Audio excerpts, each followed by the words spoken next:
O nosso entrevistado de hoje é o poeta, escritor Gerson Noronha Mota, autor do livro Flic en Flac. Gerson, nós comentamos, lemos aquele trecho em que o seu personagem aqui, o Wilson, fala sobre a obra Dom Quixote e esta polêmica que ele levanta sobre o Dom Quixote e o Sancho Panza. Eu gostaria que você comentasse um pouquinho sobre isso, esse diálogo desse personagem seu com a obra Dom Quixote. Então, o Dom Quixote é uma obra mundial, né, uma das mais importantes de todos os tempos. Universal, junto com a de Shakespeare. E, aliás, tem a questão deles terem falecido no mesmo dia, que é extremamente interessante. É uma coincidência que não é coincidência no plano espiritual, talvez. Dois dos maiores gênios deixando a humanidade no mesmo dia, né? O Winston ele comenta um pouco, de uma forma bastante irônica, o que casa com a característica de Dom Quixote, né, de ser uma obra irônica, e ele faz um comentário atualizado, moderno, dessa obra de aventuras passadas.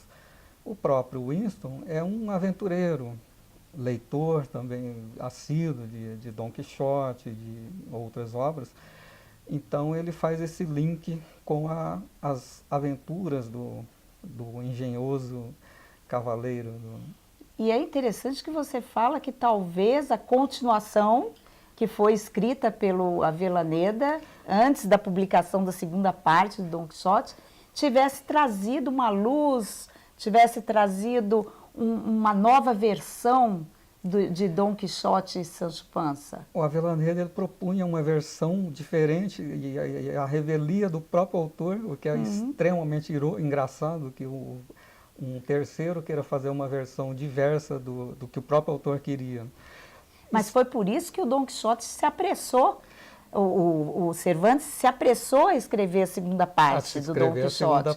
Porque quando ele viu que saiu uma continuação que não era dele... Estavam se apropriando da obra dele, a revelia. E ele queria matar o Dom Quixote, para que não houvesse continuação. Sim, modificou o curso da obra, modificou o curso da história.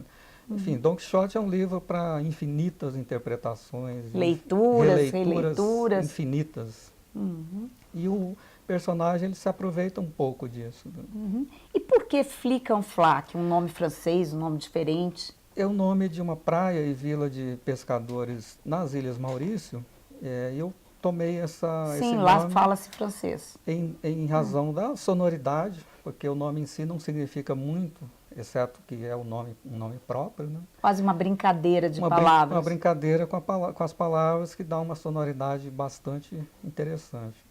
E uma referência às Ilhas Maurício, que é um local também extraordinário. E a própria lusofonia, no caso é o francês, né? Sim, mas os portugueses paravam nas Ilhas Maurício na época das grandes navegações como um porto. Um porto importante. Sim. E aí o crioulo que eles falam, na verdade, afetivamente tem um pouco de tudo, é o latim, o português, incorpora certamente o português e o francês e as línguas locais da época, eles certamente incorporam num idioma crioulo de hoje. E o seu livro é, como eu falei, um mosaico.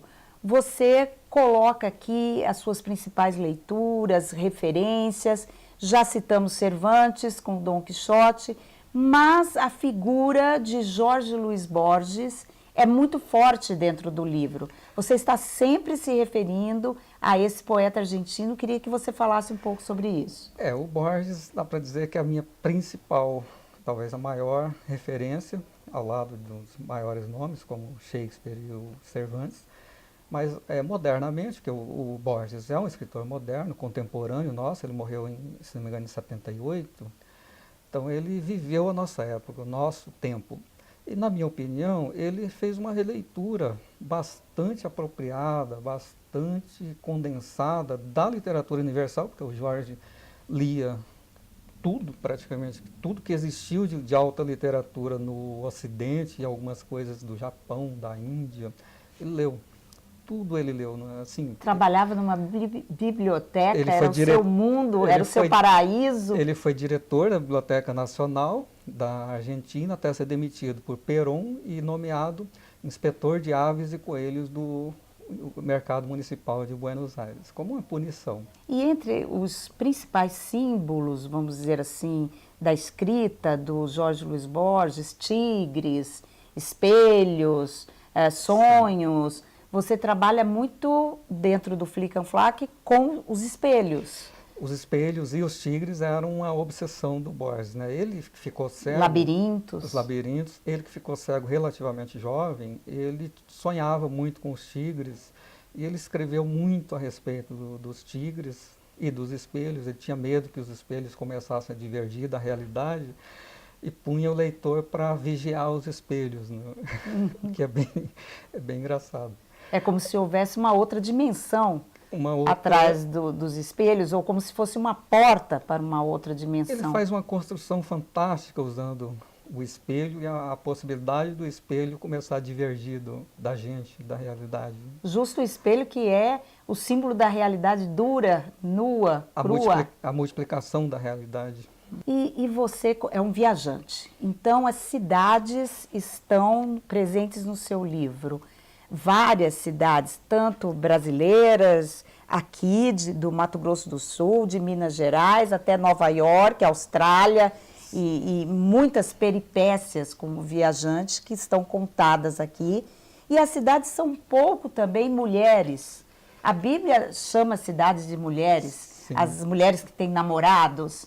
E você parte também para referências de mulheres que você encontrou nessas cidades. Gostaria que você comentasse isso. Então, as viagens elas são um grande insumo para o livro, para esse livro, para alguns outros escritos que estão surgindo. Você parou até em Flic and Flac. Uma viagem, para mim, ela é uma somatória de pessoas, de vivências com as pessoas, de paisagens, de comidas, culinárias, da música que a gente hoje pode levar toda com a gente, ou a música local, e dos livros. Você pode levar praticamente toda a sua biblioteca consigo para a viagem. Teve até um episódio, não até recente, que eu estava numa ilha do Pacífico, um conjunto de ilhas bem remoto, e lá, como só tinha a praia, o sol, a praia e uma cabana isolada. Então eu tive a oportunidade de ler 9 romances do Machado de Assis. Você cita bastante Machado de Assis, o Bruxo do Cosme Velho. De uma vez só, os 9 romances que eu ainda não tinha lido. Foi um ganho assim extraordinário num lugar paradisíaco. Que lindo, Gerson. As cidades, eu tenho um certo olhar para as cidades, a gente fala um pouco de São Paulo, de Natal, Sim. Enfim, e encontro as pessoas, né, as pessoas que você encontra nessas cidades. Tudo é um enriquecimento muito grande.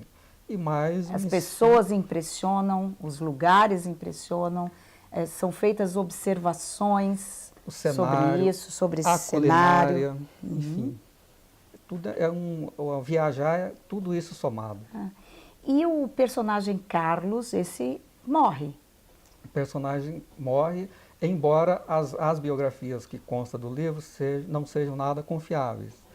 Então ele morre, mas um outro personagem afirma que não.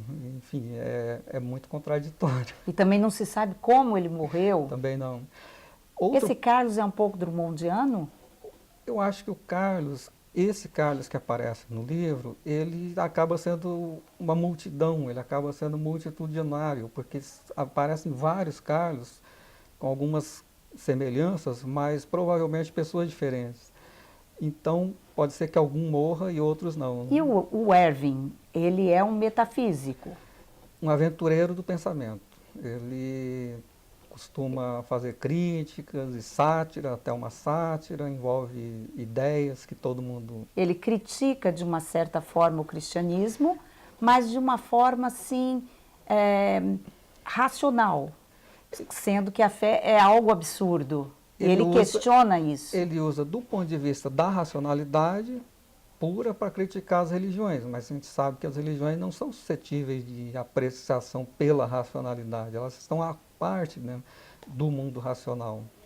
Gerson, eu gostaria de lembrar que você também é poeta e publicou este livro, o Strelitzia, que é um nome de flor Da África do Sul. da África do Sul. Ela tem outros nomes, essa Aqui flor. no Brasil ela recebe outros nomes. É uma Strelitzia estilizada, que é uma flor tropical. Sim. E aqui você reúne os seus poemas. E veja, eu encontrei nos seus poemas um trechinho que lembra muito o nosso programa. Nas cercanias do amor começam flores e aromas e cafés e peles macias. Concentra-se a onda em função de uma descrição detalhada do encanto. Como é o Gerson poeta? Bom, o Gerson poeta para mim é um sonhador. Eu vou até recitar um trechinho para a gente... Isso, vamos encerrar com a leitura de um trecho de Strelitzia. Arquivo meus sonhos em linguagem direta, mentalês arcaico, e sonho muito sentir, documentação. A sorte humana é esta: do nascimento à morte, trabalha o homem uma única matéria-prima, os afetos, sem chance. Os afetos, sem chance. Muito obrigada por sua presença, Gerson, no nosso programa. Foi muito bom conversar com você. E agradeço à Pousada Dom Aquino, Rua Dom Aquino, 1806. Se você quiser se comunicar comigo, raquelnaveira@gmail.com. Um grande abraço e até uma próxima oportunidade.